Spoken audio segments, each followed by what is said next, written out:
आइए जानते हैं आज की कुछ अंतर्राष्ट्रीय खबरों को। पहले एक नजर आज की हेडलाइंस पर। तब तक सरकार नहीं बनाए, इंजीनियर रशीद की मांग ने बढ़ाई जम्मू कश्मीर में टेंशन। मोदी ने नहीं लगाया गले, मोइजू का दौरा, जयशंकर की प्लानिंग।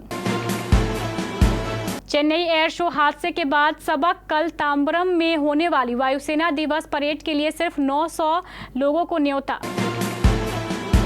हरियाणा में किसके खाते में कौन सी सीट।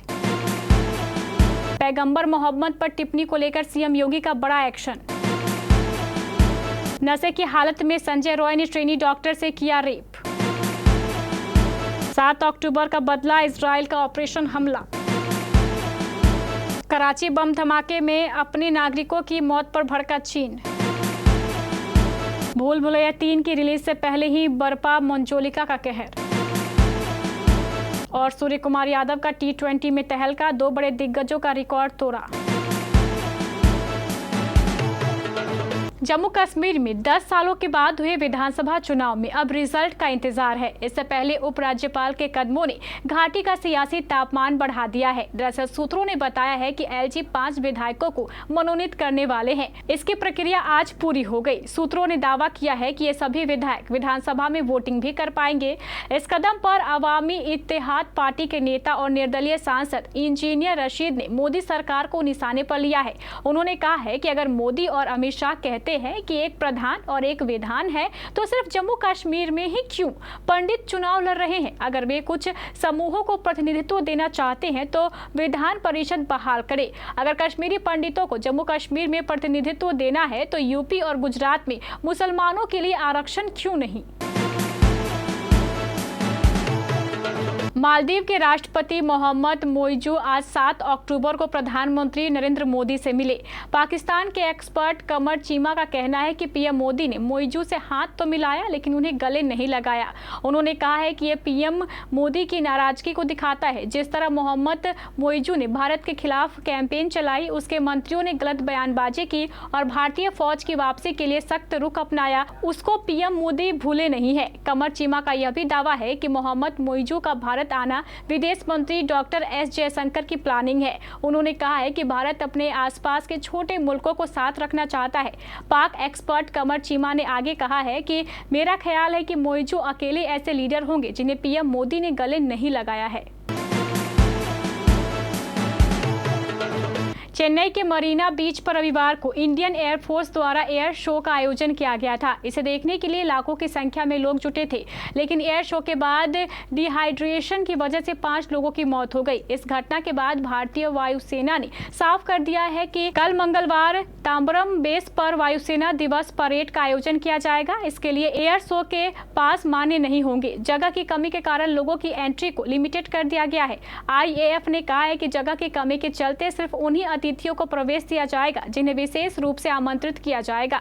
साथ ही कहा गया है कि एयरफोर्स कल तांबरम बेस पर 92वां वायुसेना दिवस मना रही है। सूत्रों के अनुसार इस कार्यक्रम में दर्शकों की संख्या 900 तक सीमित कर दी गई है।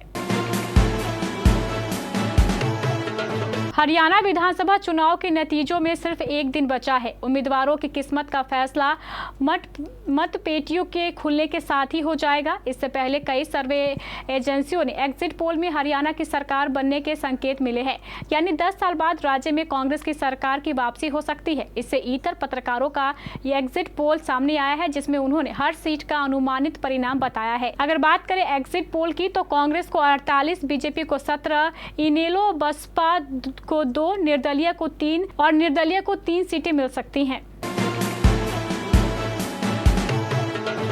उत्तर प्रदेश में त्योहारों के दृष्टिगत मुख्यमंत्री योगी आदित्यनाथ ने वरिष्ठ अधिकारियों के साथ बैठक की। इस बैठक में सीएम ने आवश्यक दिशा निर्देश दिए। सीएम ने कहा है कि किसी भी जाति, मत, संप्रदाय या मजहब से जुड़े हुए इष्ट देवी देवता, महापुरुषों अथवा साधु संतों के विरुद्ध अपमानजनक टिप्पणी अस्वीकार्य है। हालांकि सीएम ने यह भी कहा है कि विरोध के नाम पर अराजकता भी बर्दाश्त नहीं की जाएगी। सभी मत, मजहब, संप्रदाय के लोगों को एक दूसरे का सम्मान करना होगा।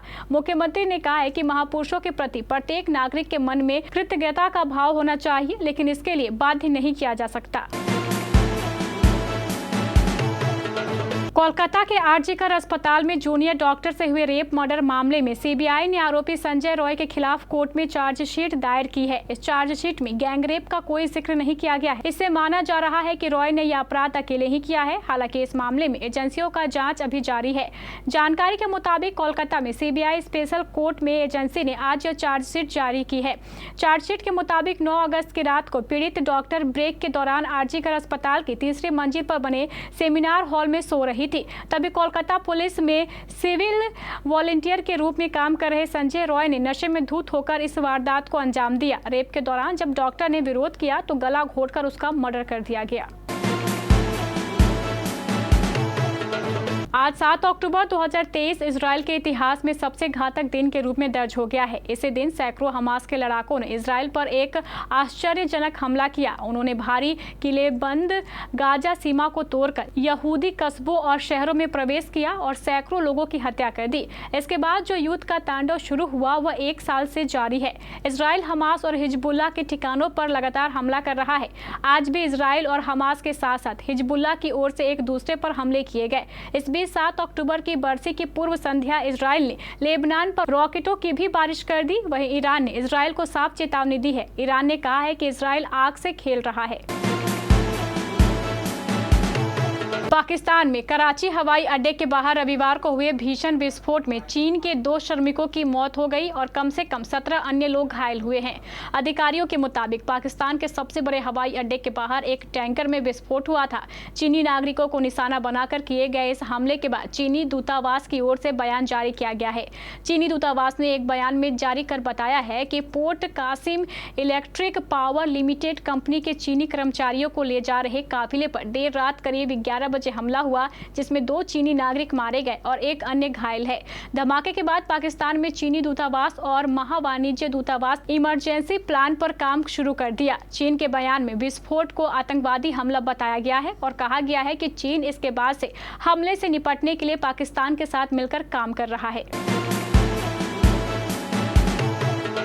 जैसे जैसे दिवाली का त्यौहार नजदीक आ रहा है, लोग भूल भुलैया 3 के रिलीज को लेकर काफी एक्साइटेड नजर आ रहे हैं।